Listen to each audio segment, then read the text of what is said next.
Nako, Senator Rodante Marcoleta, binuking ang anomalya dito sa oil na to na para tila may pagdududa, na tila siya sabi ng iba na tsorya, parang scam daw yata ito, no? At sabi naman ito na anak niya na si Henry Marcoleta, nagyayaya na ata sa liwasan para maghinain ng sigaw na ang oil na to ay baka daw may sabwatan, no? Dito po natin malalaman talaga kung ano talaga ang kalagayan natin. Hindi to biro, ha?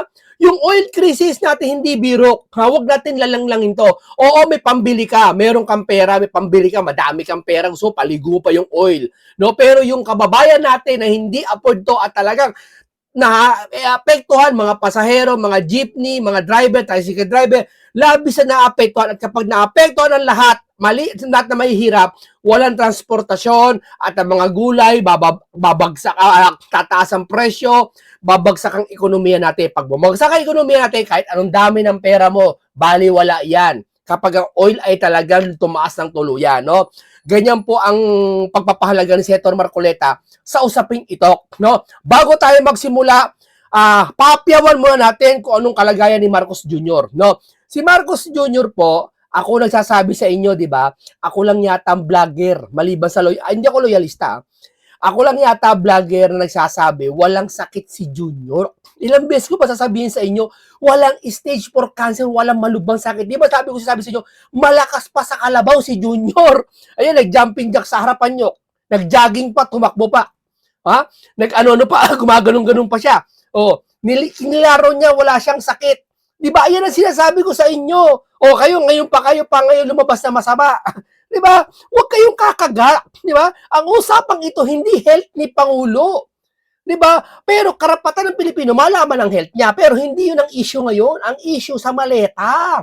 Di ba? Ang issue, yung crisis ngayon. Hindi yan.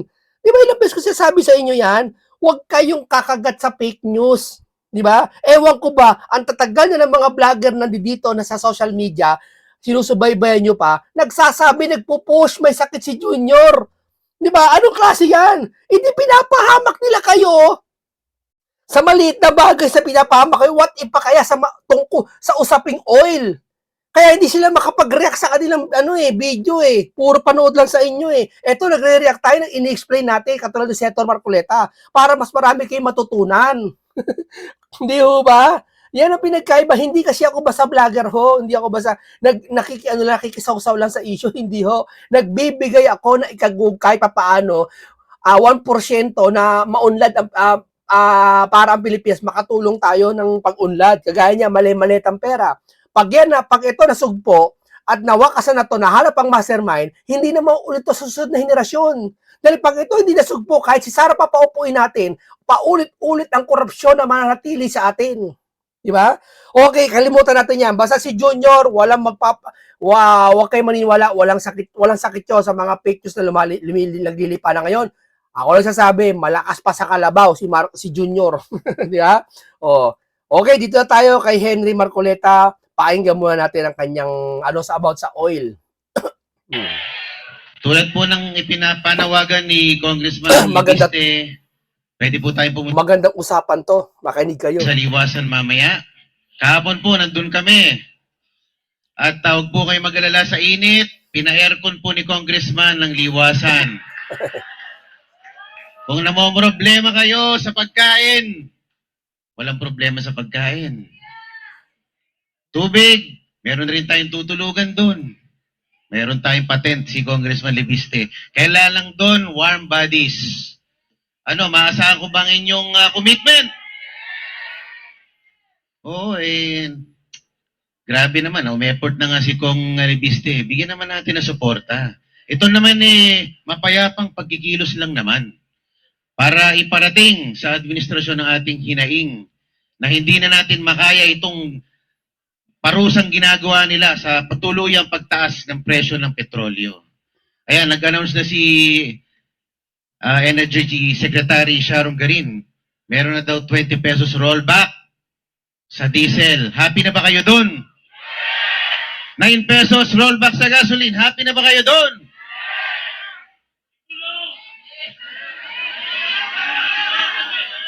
Kulong na.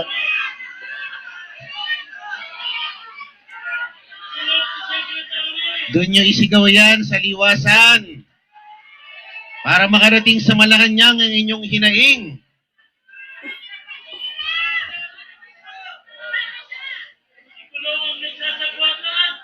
Ayan, sa araw po ng bukas, magkakaroon po ng resumption ng joint hearing ang Committee on Ways and Means kasamang 12 pang komite para ipatawag ang mga oil companies. Kasama na sila bukas. Para alamin kung meron ba talagang sabwatan, kung meron ba talagang pollution. Yun, yun ang may nagay. Doon kung meron ba talaga sabwatan. Totally, hinala na naman ng maraming tao itong sabwatan eh. Wala naman, hindi natin makukumpir na may sabwatan. Kaya nga ito pinangunahan ni Senator Rodante Marcoleta eh. Kasi pag napatunayan na may kasabwatan to, ay talagang mananagot kayo. Yeah? Matindi po to, ang tindi po nito. Talagang baka sasamantalayin na naman tong pagkakataon na to na makakuha siya ng pera. Di ba? Hindi natin alam kung sino-sino yung mga yan, pero mas maganda bantayan natin at imbestigahan. Between oil companies. Pag ayaw na naman imbestigahan to, isa lang ibig sabihin nito. Ayaw na naman may malaman, katulad sa maleta. Sa parang coordinated price increase nila. So malalaman po natin. Ano yun? Ha? Anong meron? Ano daw? Meron. Oh, yung mga nasa liwasan daw, pupunta ng bata sa bukas. Gusto nyo ba yun? Ipadama natin sa kanila ang ating galit, ang ating puot sa kanilang pinaggagawa. Anyway, isa pong karangalan po sa akin para maimbitahan dito sa napakagandang pagtitipon na pinangungunahan po ni Mayor Baste Duterte. Salamat po sa kanyang presensya at pinagbuklod-buklod niya tayo. Nung ako'y nasa Japan nung Holy Week, ako'y humarap din sa mga OFW communities doon, mga organizations. Napakarami din pala nila ng mga iba't ibang organisasyon. May Maisog Japan. Merong Attorney Topacio Forever Fans Club. No? Merong Attorney Big Rodriguez Forever Fans Club. Napakarami pa ng iba-ibang grupo doon. Okay, marami, hindi pa yan. Tapos yan kay Henry Marcoleta. Dito tayo sa kanyang tatay. Matindim ba na to? Matindim ba na to? Wala kayong kawala dito. Wais to. Hindi ka tulad dito ni Pinky. Si Pinky display. Ha? Si Pinky parang action figure. Naka-display lang. No? Puro forma lang. Ito, may computation at talagang lahat na bago ka tanungin ito, alam niya na yung sagot. Ang maliban na lang kung sasagot mo, depende sa kanyang nakalagay sa kanyang listahan kung tama o mali, no? Department secretaries natin na nandito ngayon. Alam ko po na inihanda po nila yung mga contingency plans na talaga namang gagamitin talaga kung talagang magpe-persist po. Hindi natin alam kung, hindi natin sinabi scam to. Hindi natin sinabi scam to. Dito lang sinasabi na parang baka may scam o kaya may sabwatan. Yeah. Kasi alam naman natin sa panloloko sa Pilipinas ngayon hayagan eh. 'Di ba? Kita niyo naman mali-maleta. Harap-harapan ninakawan tayo. Tapos hindi pa pala hindi pa iniimbestigahan. Nahihirap magtiwala. Ang hirap magtiwala sa gobyerno ngayon. Hindi mo masisisi ang taong bayan eh. Ako hindi mo masisisi ako eh. Pero sana naman dito walang scam dito. Kasi matindi na to. Hindi naman mangi-scam ang oil company. Hindi naman sila hindi isasakripisyo ng mga oil company. Tandaan nyo hindi naman lahat na ang kanilang negosyo mangi-scam sila. Hindi nila gagawin yan. Sa tagal nila sa Pilipinas at ang buong Pilipinas, meron na sila nalatagan ng mga gasoline station. Hindi nila para manloko sila. Dito, baka may patong yung mga, alam nyo na, mga maleta boys, di ba? Kung sino-sino yan. Baka may scam sila doon, di ba? Na ginigipit yung company. Di ba? Alam niyan, parang walang pinagkaiba doon sa inutusan kang bumili ng toyo, pinatungan mo, di ba? Ang sabi mo, magkano toyo? Sabi nanay mo, ang toyo 20 pesos lang. Sabi nanay mo, magkano toyo anak? May 100 ng isang bote. Ba? Patong ka 80. Di ba? Yun walang kasalanan yung tititinda ng toyo. Ang nagkasalanan yung di ba? Gets nyo? Okay, tuloy natin. Pasensya na kayo. Ang sitwasyon ating kinakaharap.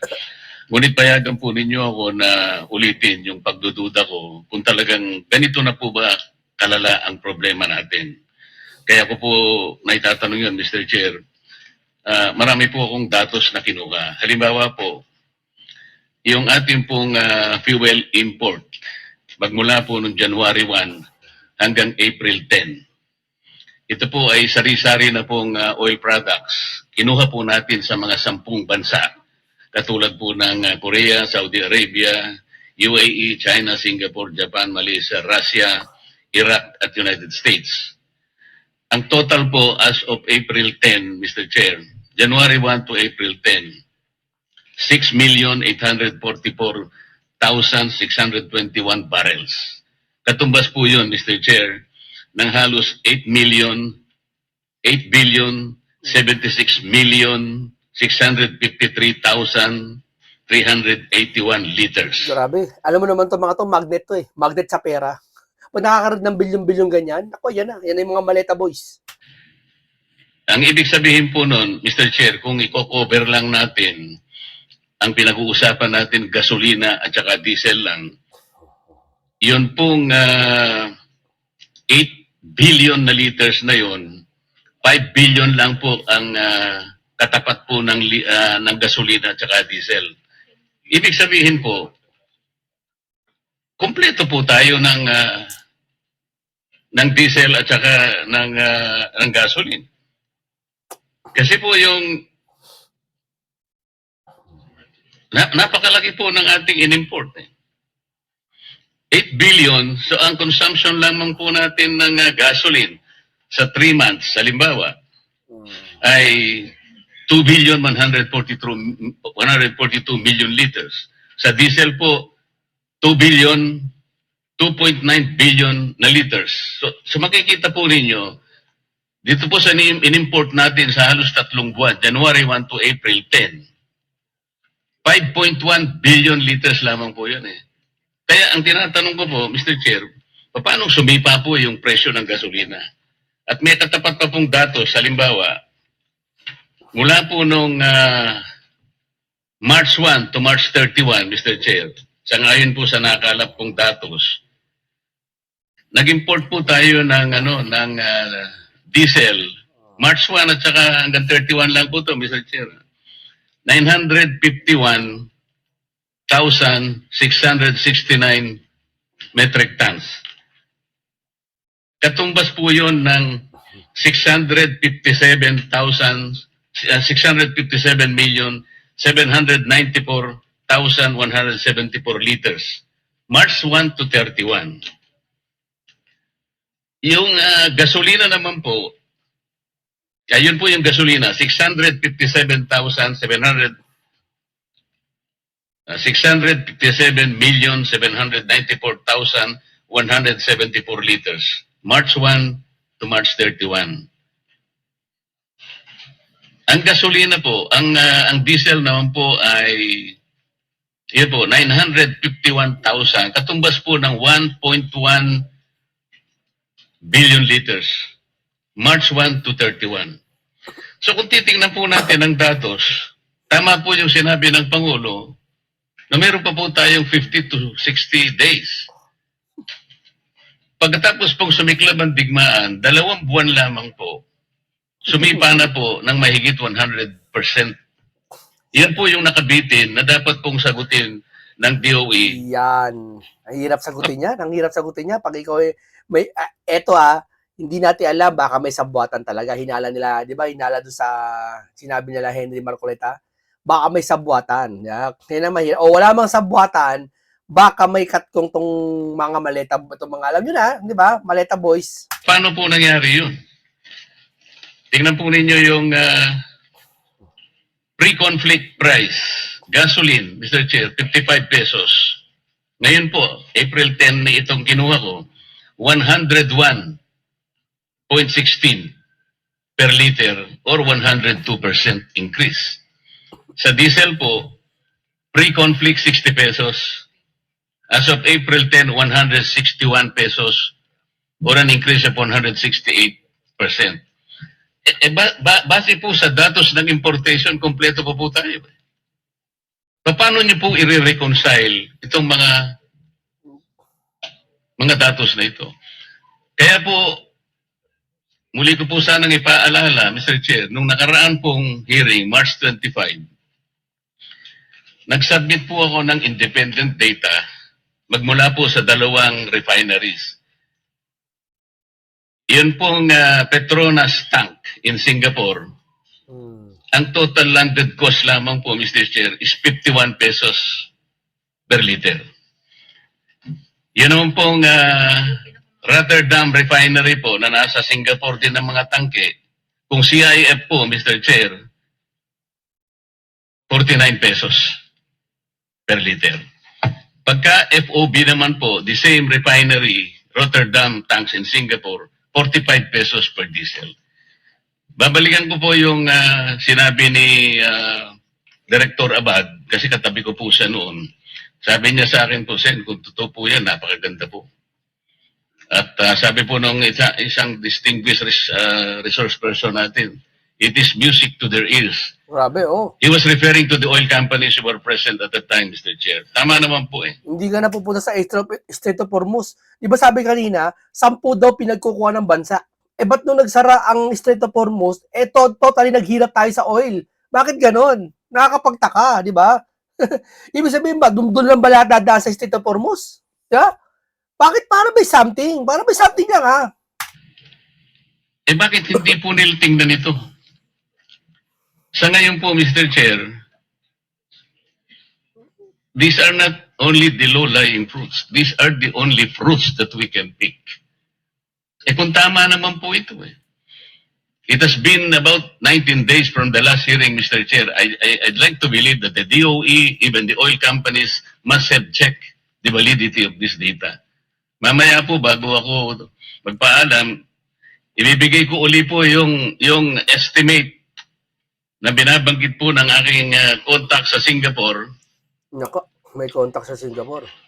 Na ang landed cost po ay 61 pesos pa rin. Tumas lang po ng about 10 pesos. Pero 61 pesos pa rin. Mamaya po, iwanan ko po sa inyo, Mr. Chair.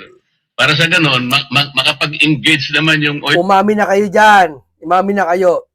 Kasi mahuhuli kayo dyan kung mayroon kayong anomalyang ginagawa dyan. Companies, kung totoo po ito, ba't hindi po tayo bumili sa Singapore? Yun, no? Kung totoo yun, ha? Ba't di tayo bumili sa Singapore?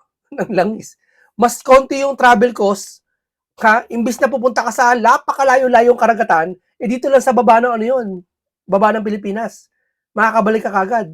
Konti lang ang cost. Maliit lang ang tubo ng gasolina, di ba? Sana hindi pa natin pinag-uusapan ang problemang kinakaharap natin. Naawa na nga po ako sa ating mga department secretaries. Baka naman hindi ganun kalaki ang problema. Kasi sa ngayon po, hindi ko po talaga makita yung problema. Ang mga datos po, the numbers will speak for themselves. Tama. Yan ang maganda kay Senator Marcoleta. May datos siya na hindi ka makapagsisinungaling. Ano problema? Kaya siguro tama si Auntie Claire eh.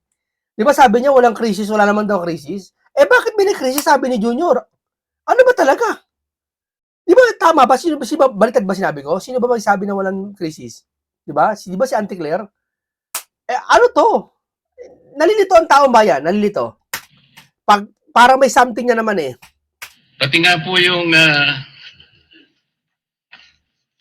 capacity natin, Mr. Chair, yung fuel storage in the Philippines. Kinuha ko po Luzon, Visayas, Mindanao.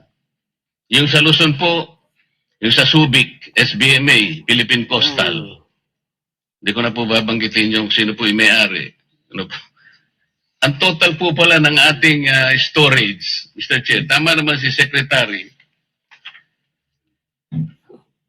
2.1 billion liters. Grabe. Luzon, Visayas, Mindanao. Kung Grabe. isasama po natin, Mr. Chair, yung retail infrastructure capacity po ng mga stasyon ng mga gasolina, idadagdag po natin 1.4 billion liters.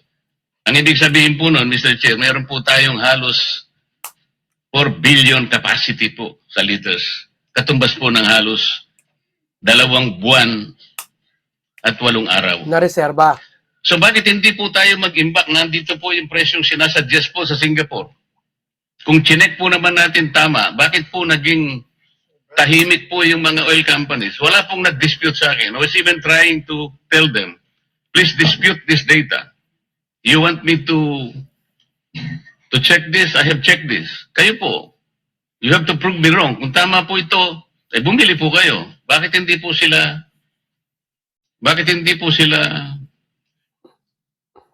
nag-engage sa amin? At ibinigay ko po sa chairman yung mga datos. Inaakala ko po, sabi nga po nila, it was music to their ears. Bakit naman po, Mr. Chair, parang ako it is as if I am the lone voice in the wilderness. Totoo po itong mga data eh. Secretary Abad, na-check nyo ba after 19 days kung totoo po yung mga data na present nung nakaraang pagdinig? Yes, Mr. Chair. Actually, if we talk about Rotterdam, that's still Brent, no? And prices, ang European kasi nakapeg sa Brent prices. So, ganun pa rin kamahal. But Mr. Chair, for example, PNOC now has been buying, Nabibilao si ano eh. Ano ba, secretary ka rin ba to? ang presyo niya talaga is very expensive. We buy it through for example, the first was Petro Pacific with Sea Oil. The next one was the trader Vitol. This is an international trader. Second is Vitol, and then Trafigura we used also. The prices, Mr. Chair, are really elevated, especially yung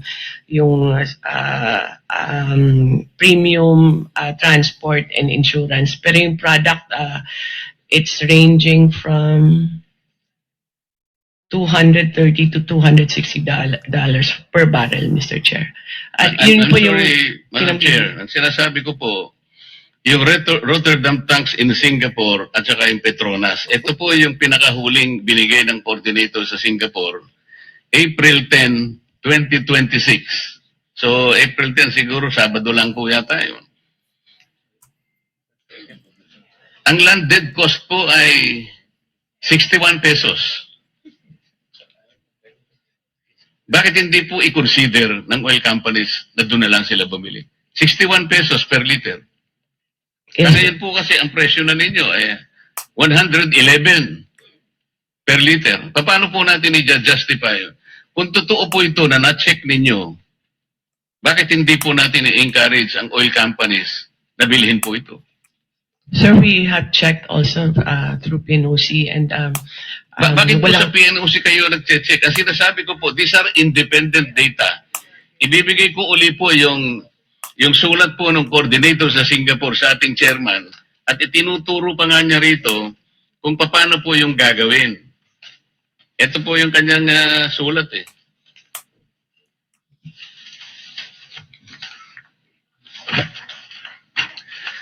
Ang sinasabi po niya, Mr. Chair, refinery tank to vessel procedure in Jurong, Singapore.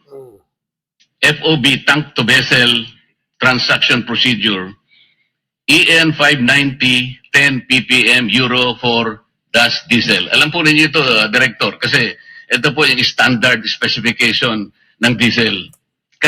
Nakabisa ko na po dahil sa tagal ko na pong nire-review ito eh. Ito po yung sabi niya, alam po niyo yung step 1, meron pong step 2 rito, meron step 3. Iwanan ko po para din na po ako magtagal.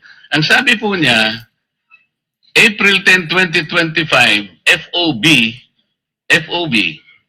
$800 per metric ton. So meron po siyang 15, idadagdag po natin ang $15 per metric ton. Shipping cost po yun. At saka yung maps ng Singapore, 1.71. Makukwenta po ninyo, 42 pesos per liter lang.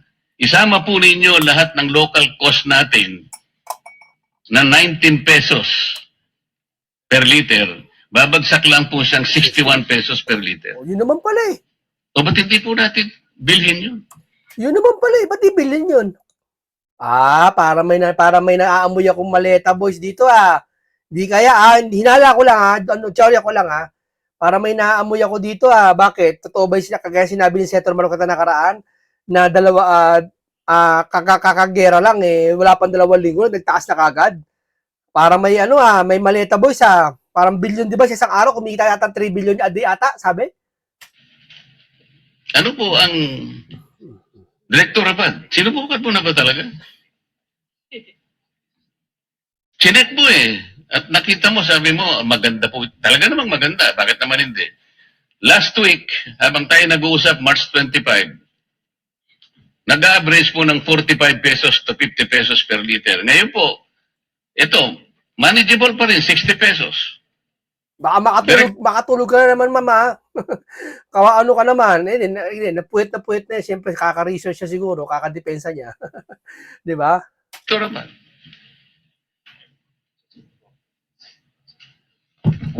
Mr. Chair, we need to get the whole information because if we look at the maps for last week, the FOB, as you mentioned, is for diesel is around 228, almost 229 US dollar per barrel.